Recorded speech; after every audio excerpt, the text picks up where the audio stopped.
Welcome back to the Bettors on 25th of January, Monday morning, NBA betting analysis. As always, we have a 10-game slate, couple of rematches from last night, couple of new matchups, a few lines that are pretty far off where I thought they will be. So we will get right into it. Please, if you have any comment or feedback regarding the show, reach out to me on Twitter at the Barrelzone. Otherwise, like the video or the podcast and subscribe. It helps a ton. There will be no show tomorrow. We only have 3 games. I will tweet out some analysis for the game. I will be back the day after tomorrow on Wednesday for the 12-game slate. So yeah, we have 10 games today. We will get right into it. I'm putting up my odds screen, and the first matchup will be the Orlando Magic hosting the Charlotte Hornets. This was one of the games that is a rematch. So we had the same matchup yesterday. The Hornets closed as 2-point road favorites as Aaron Gordon was out. He has multiple slight injuries, so we don't know which injury was the one that forced him out. It might have been just a rest situation for the doubleheader. So yeah, obviously his situation is key here. If he is out, I think Hornets -2. The way it closed last night is a fair line. If he is in, I would probably make it Magic -1 or a pick'em basically. So for last night's game, the Hornets won a pretty close one. They needed a huge fourth quarter rally to come back. They outscored the Magic by 15 in the fourth. The game played out how I thought it will be. So the Magic did out-rebound Cleveland, and Hornets had a bit better turnover rate. Overall, it was a balanced game. In the same matchup, I would again lean towards the Hornets on the money line. I don't think there is an edge if this closes Hornets -2, 2.5. I think that's fair. We've seen how close this was last night. But again, all the small edges, Orlando is still struggling with injuries. Fultz is out, Michael Carter-Williams, Bamba now. Gordon is obviously not at 100%. Hornets faced an easier schedule. The offense is rating way better. The recent form is better. Magic through the last 2 weeks, they have a -9 point differential on average and -7 against the spread on average. And all this is coming against the 26th most difficult schedule, while the Hornets face the top 10 schedule difficulty. So yeah, overall, I'm trusting the Hornets more. Obviously, they are healthier as well. But yeah, as I think this will close -2 if Gordon is out again, and I wouldn't touch it here. If you find a cheap money line, some soft books have like Hornets -110 up right now, or something around -110. I think that's a good bet. If Gordon is out, you have value there. So next game, Detroit Pistons hosting the Philadelphia 76ers. Another one of these rematches. The first game 2 days ago closed Philly -7.5, and we see -7s on the board. It closed 8.5, and we see -7s on the board. The reason in the first game the Pistons didn't have Griffin and Rose, and Rose won't play here, but Griffin is in. So I think the adjustment is okay. My line is Philly -7.5, so I'm completely okay with this 7.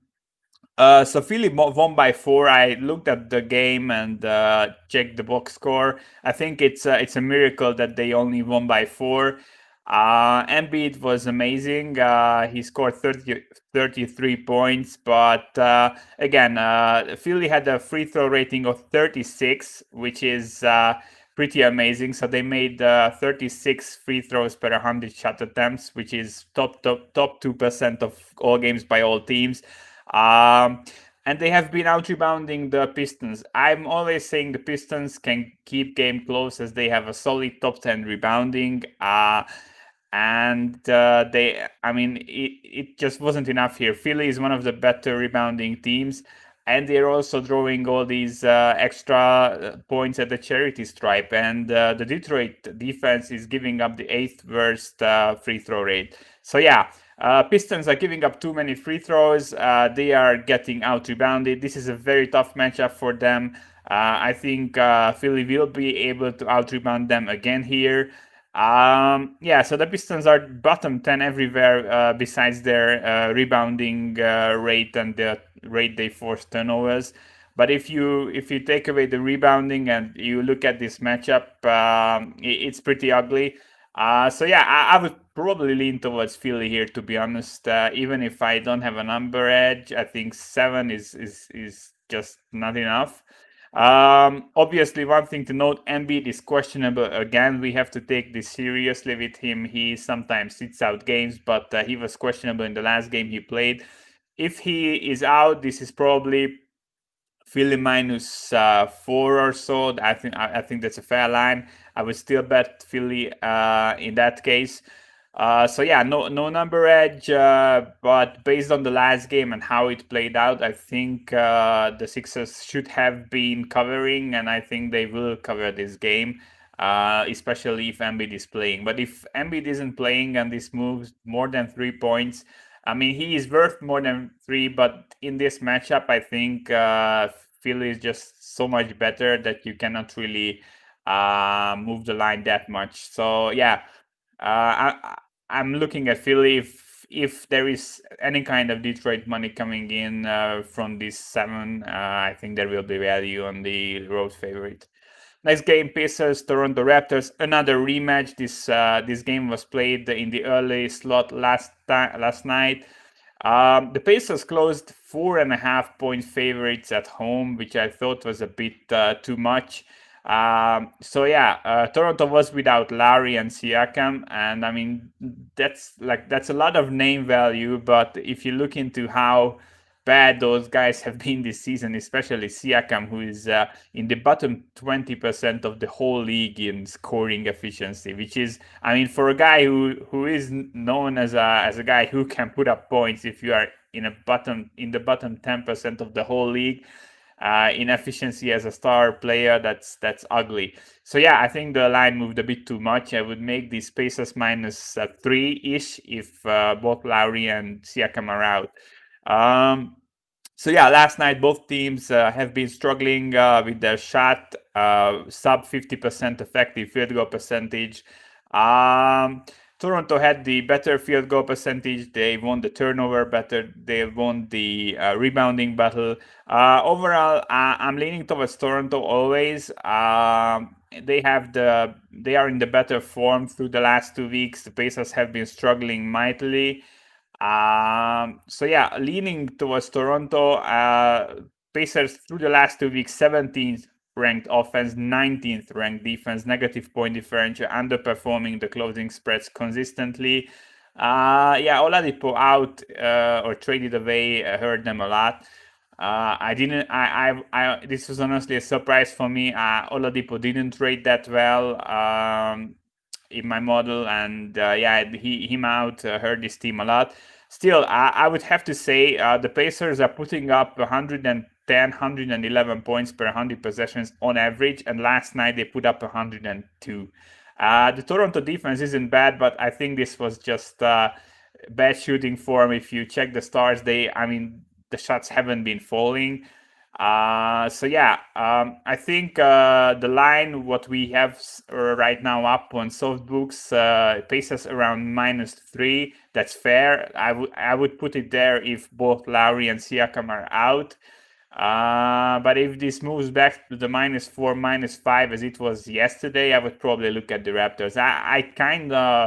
I'm kind of bummed that I didn't do it last night when the line was it was hitting almost 5 for a few minutes. That's just too much. This Pacers team isn't really that good.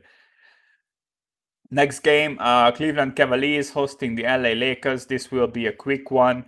I make the line Lakers -11. It is 10.5. I think this is an amazing matchup for the Lakers. I've been saying Cleveland is playing tough defense, but they are struggling offensively. And I mean, Lakers will still have the better defense here. And the only weapon the Cavs usually have is the strong rebounding, and the Lakers are the better rebounding team on both sides.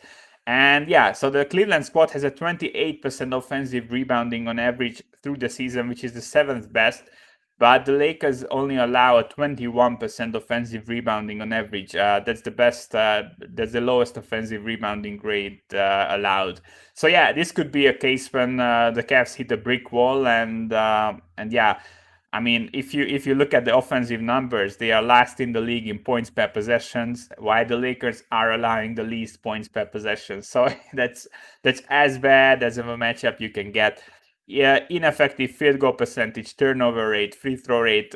Cavs offensively bottom five. So yeah, I think it's a bad matchup. The Cleveland did play last night. The Cavs, the minutes were really low as they got blown out early. So I'm not downgrading them too much because of that. But I think this is a good matchup for the Lakers, and I think this gets to 11, maybe 11 and a half. To be honest, that's a shitload of points to lay on the road. But through the last 2 weeks, the Lakers have a plus 18 and a half point differential, and they have been beating the closing spreads by 6 points on average. So yeah, it's not a bad team to back against the spread. And yeah, I show a slight value on the road squad. I still respect the Cleveland defense overall, so I won't be laying it, but I wouldn't be surprised if Lakers won like 100-80 or something like that. I think they can shut this Cleveland offense down. Next game, Brooklyn Nets, Miami Heat, another rematch. First game closed, Brooklyn minus 7.5. Currently, we see minus 7.5 on the board, so no correction from the closing line. The Nets won by 4 in the first game. Obviously, Miami is still struggling with COVID. Surely the guys will come back any day from now, but they still won't have Butler, Bradley, Leonard, Hero, Harkless, and now Dragic is probable. I think he will probably play also. So yeah, Miami has their best player out, tons of injuries, no depth, but they still almost won the game against Brooklyn. The Heat put up some amazing numbers, like 7% turnover rate offensively, 30% 30 free throw rate, which is also really good. So they scored 30 on 100 shot attempts. 100 field goal attempts, sorry. So yeah, I mean, the Heat had some great numbers, and they almost won with this squad that is full of backups and injured guys. I mean, Brooklyn is just not good. They had a 65% effective field goal percentage. That's an amazingly efficient game from them. But since the big three has been put together, they rank third in offense and 28th in defense. So the thing is, they are putting up 120 points on average per 100 possessions, but they are allowing 119. So 119.7. So basically, they barely have like a plus half point differential. That's not a good team. And the way even bad teams and banged up teams have been producing against them on the offensive end, I don't think this will be enough against the best teams in the league, to be honest. So yeah, I make it 7.5. Also, that's the market number. I would probably lean towards the Heat here. If you back the Heat plus 7.5, I don't fault you. I don't have a number edge, but I mean, this Nets defense is just one of the 3-4 worst defenses in the league right now. So if the shots are not falling for them, they will probably lose many games. But even if they win, they will give up like 120 points. So yeah, leaning towards the Heat. I won't be backing them until the guys from the COVID list come back, as they are very thin, and I mean it's really ugly how beat up they are. But you cannot lay 7.5 points with the Nets against a team who has a few NBA level players. Next game, New Orleans Pelicans hosting the San Antonio Spurs. Pelicans are 3-point home favorites. I think this is a bit too much. The Spurs are playing their third game in 4 nights. It is a back-to-back for them. They played 27, 28 minutes on average last night, so the load wasn't terrible, but they did travel. They are traveling to New Orleans today. They had eight players scoring 10 or more points last night. That's the way they do it. I was talking about that they faced a super easy schedule through the last 2 weeks, and I was really interested in seeing how they will perform against bad teams, and they have been beating them up pretty badly. Which is a good sign. I mean, you have to be able to win these must-win games and beat up shitty teams, and I think this is a shitty team, and this is a game for the Spurs to lose. So overall, through the whole season, the Spurs face the seventh most difficult schedule, even with their easy last 2 weeks. The Pelicans faced the 17th, so much easier schedule faced. Spurs rank better offensively, defensively against the spread, basically almost everywhere. Through the last 2 weeks, when the Spurs faced this easy schedule, they ranked top 10 offensively and the top 8 defensively. They have a +5 point differential on average. Through the same stretch, the Pelicans had a -11 point differential, and they are the worst ranked defense in the league. So yeah, huge difference between the two teams, like 15 points on average through the last 2 weeks. I'm always saying Pelicans need two things. They need to out-rebound you, and they need to draw those free throws. Spurs are giving up the fifth lowest free throw rate defensively, so the Pels won't get those extra looks. Again, Spurs defense 6th in defensive rebounding. So yeah, this is a decent rebounding team. Obviously, the Pels are still better at rebounding, but this won't be like a one-sided thing. Spurs will grab some rebounds of theirs, and they are not giving up those 3 points at the charity stripe. So I think this is a decent matchup. This is a bad squad. Spurs defense improving. They did look amazing against bad teams, and this is a bad team. I mean, if you look at the bench and how deep the Spurs are, they don't have these huge star players, but they have like these decent average-ish NBA players. They have tons of them, and the Pelicans have no one. The bench is pathetic. Outside of the starters, this is just a bad team. So yeah, I'm leaning towards the Spurs. I make this 2.5, so not a huge edge, but I think San Antonio should be able to win this outright based on how they did against these shitty teams, and they're always a strong team on the road. Obviously, home court advantage is almost non-existent. Yeah, and this -3, I mean, with some home court, with the back-to-back factored in, this tells me that bookies think these are two teams that are equal, or maybe even the Pels are a bit better. I cannot accept that. So yeah, Spurs, heavy lean. I like them here. Next game, Chicago Bulls hosting the Boston Celtics. Another line which is pretty whack. Celtics are laying 8 points on the road, so they are in a back-to-back with travel. And while they didn't play too many, I mean, they played at 20-25 minutes on average. It was a blowout W for them. I mean, it's still a back-to-back with travel. You have to factor that in for a bit, and they won't have Kemba Walker. Kemba has been pretty great through the last 4 games. He scored at least 19 points, which is great for a team and needed for a team who has been struggling offensively. He won't be playing here. Pritchard is also out, who slid into a backup role, backup guard role. So I mean, yeah, I had to downgrade the Celtics a bit because of the back-to-back and Kemba missing. Tatum will be back, but he missed like, I don't know, 2+ weeks because of COVID. So this wasn't like so he did get the virus and he went through it. We don't know how his conditioning is, but I mean, if I wouldn't expect like 100%, but he could be close to 100% here. Still, if these two squads were an equal rest, I would make this Celtics -6 with everyone playing, and they won't have Kemba here, and they traveled, and it's 8. I think that's a lot. I'm expecting the Bulls to regress. I'll be honest. I mean, they are they have a +8 average point differential against the closing spread. So they are beating closing spreads by 8 points on average through the last 2 weeks, and the +4 through the whole season. That probably won't continue if the books are adjusting, but this isn't an adjusted line, I think.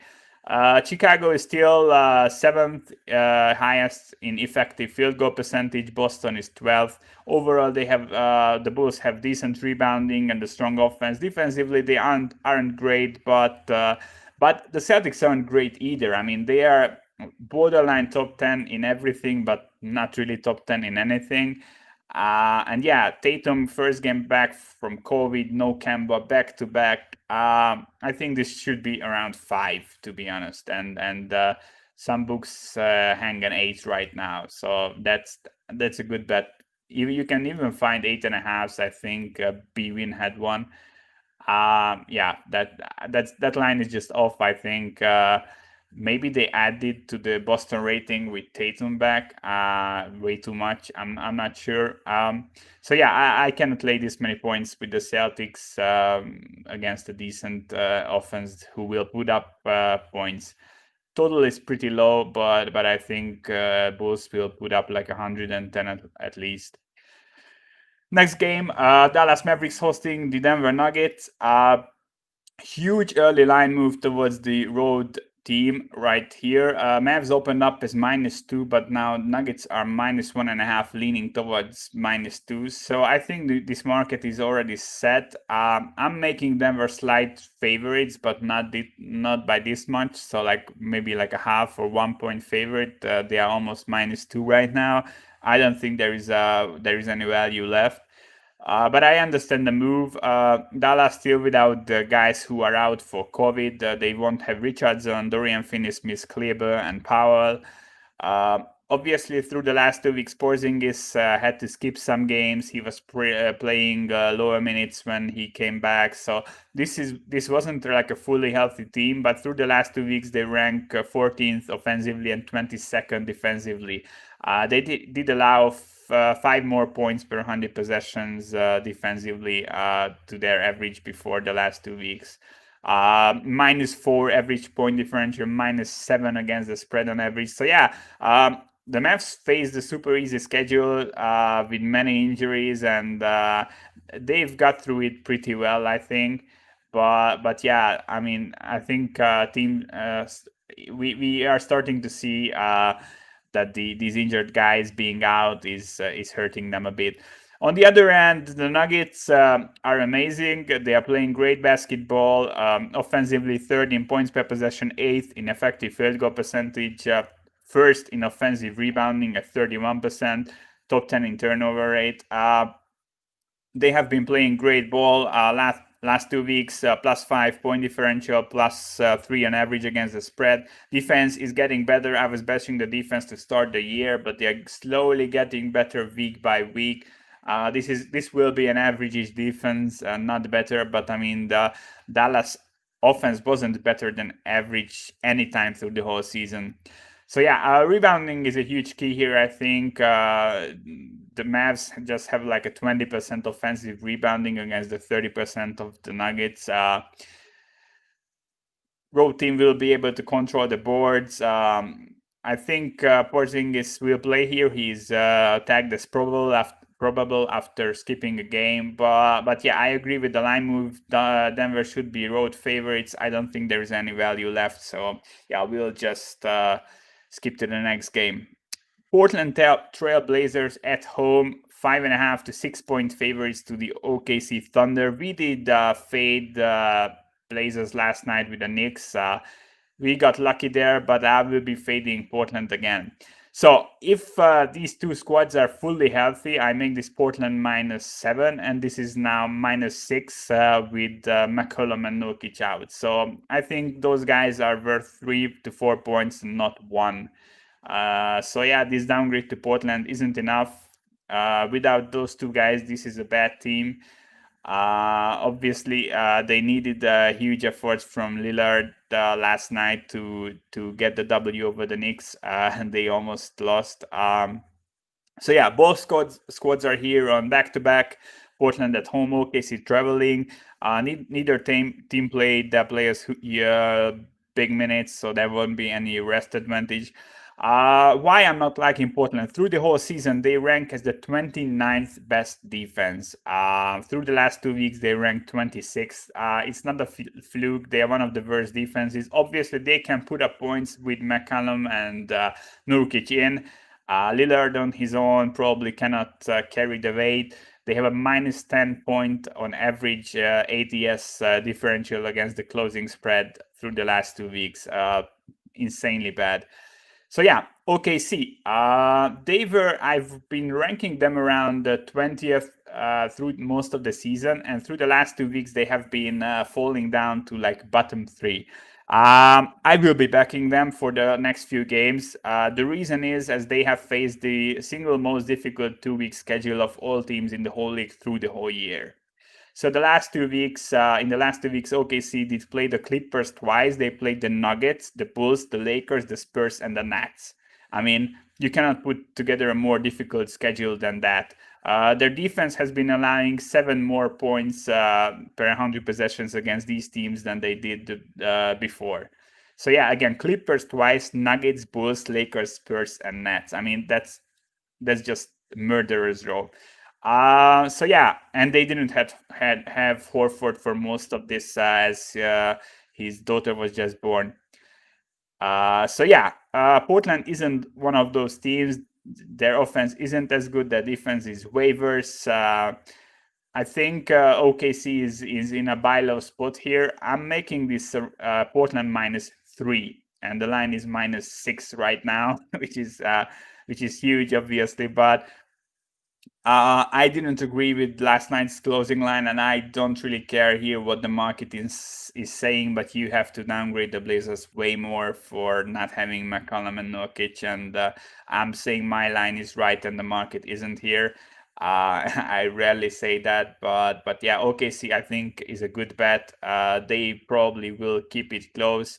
They aren't such a bad team, and the teams they faced recently were way better than the Blazers. And we will be fading the Blazers for the next couple of weeks until they are getting those guys back, especially if they are overpriced like they are now and they were yesterday.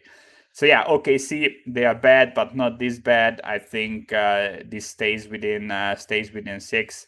And we could, Lillard is just carrying this team.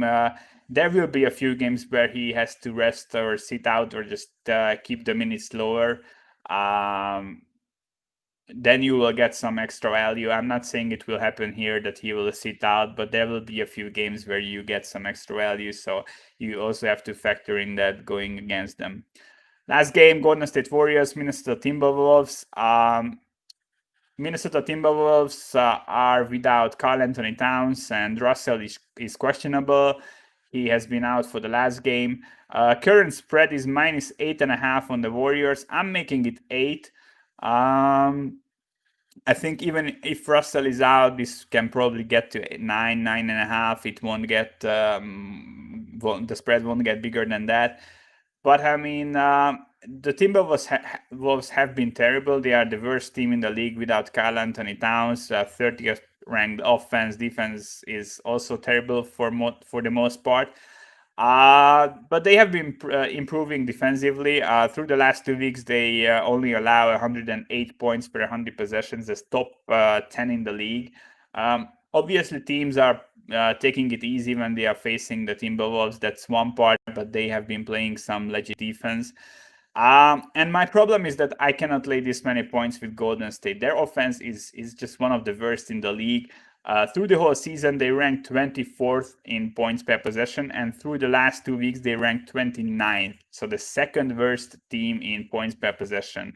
I'm always bashing them as they are one of the least efficient teams in the league. So Curry is amazing, but besides him, everyone on the team who has high minutes is in the bottom 30% of the whole league in offensive efficiency. So yeah, they are a bad offense, and the bad offense cannot lay close to 10 points in my book, especially in this season. So the Spurs, so the Golden State Warriors through the last 2 weeks, point differential is -8.5, and they have been underperforming their closing spreads by 3 points on average. Offensively, they rank 24th in points per possession, 24th in effective field goal percentage, 27th in rebounding. And also, Minnesota will have a slight rebounding edge here, in my opinion. So yeah, Minnesota better defense than Golden State and slight rebounding edge, and they are getting 8.5 points. I don't have a number edge, but I would lean towards the Wolves here.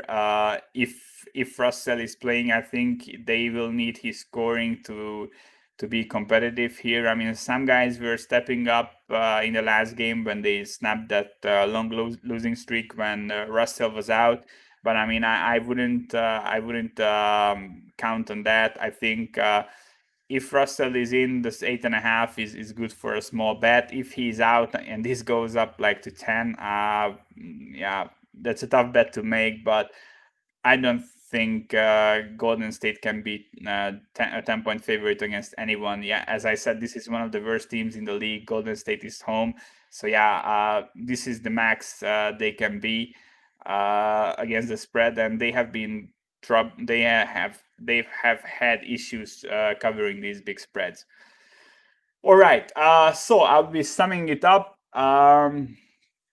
We don't have many lines on the board right now, but the sides that I like, Spurs at +3, that's out there everywhere. You can grab that. The Bulls, I mean, it's only on soft books, but you can grab 8. That will come down for sure. That should be 5 in my opinion. Yeah, and I like OKC also around 6. As for the rest of the games, I don't think we'll see value in the Hornets game, but I would make them slight favorites, especially with Gordon out. Philly, I think if Embiid plays, this is probably 7.5 again, maybe 8. So if you find a -7, that's not the worst. I would be leaning towards Toronto in the Pacers game. I'm not sure Siakam and Lowry out are such a huge hit to them offensively as the line showed last night. It closed Pacers -4.5. So yeah, I think some value will be on Toronto there. I couldn't lay 8 points with the Nets against the Heat here. So if you wanna like bet on a big dog that has a shot to win, I think the Heat is one of those teams. I lean towards the Nuggets, but no line value. Line moved quickly towards them, and at this point, I think the value is maybe on the Mavericks money line, but I wouldn't touch this game. Monitor the injuries in the Golden State game. I think if Russell plays, +8.5 is a decent look. So that is it for today. If you want to grab my picks, you can go to patreon.com/thebarrelzone. I'm posting write-ups on all games every morning. I'm posting the picks super early, Pinnacle and Bookmaker only. We have been doing pretty decently in these past few days. So yeah, no show tomorrow. I will post out my notes on the 3 games, and I will be back on Wednesday. We have 12 games, strong slate. Finally, not 3 matches, but completely new matchups. We have Sixers hosting the Lakers, Spurs hosting the Celtics, a couple of decent ones. Raptors hosting the Bucks, Hawks, Nets. So yeah, a lot of high profile games on Wednesday. Thanks for tuning in, and I'll see you guys in 2